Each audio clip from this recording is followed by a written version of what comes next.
Mansa Musa. Being rich and from Mali today sounds like the beginning of a very inappropriate joke. But back in the 14th century, the standards were a bit different. Back then, the resource-rich Mali hadn't been decimated by colonialism. And its emperor, Musa the Revered, was considered the wealthiest man on the planet, with an estimated net worth of 415 billion. Adjusted to today's money, of course. When Mansa Musa came to power in 1312, Europe was one of the worst places to live. Famine, constant wars, and various plagues ravaged the land. The Black Death was on its way, and soon would decimate the entire continent.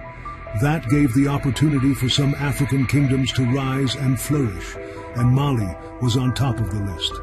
Once in power, Musa conquered the city of Timbuktu, which was the most important trade city in Africa at the moment, comparable to Constantinople.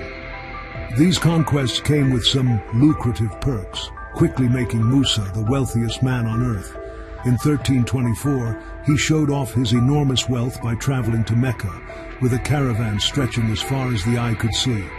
Not the one knowing how to travel on a budget, Musa was carrying tons of gold with several thousand camels and horses. Had tens of thousands of people as entourage and built mosques everywhere he stopped, just so he could pray to Allah properly. I guess he had some reason to be personally thankful to his God. Wherever Musa went, he left the economy in ruins due to his frivolous spending, which drove high inflation so fast that local economies couldn't keep up and simply collapsed. That's how you conquer a country in style. You make the locals so rich that the economy no longer can support them. The U.S. can take a page out of Musa's book. King Solomon.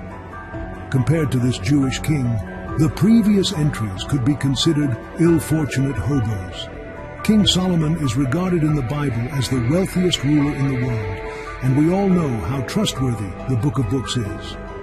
According to the Old Testament, King Solomon received around 25 tons of gold annually for 39 years straight.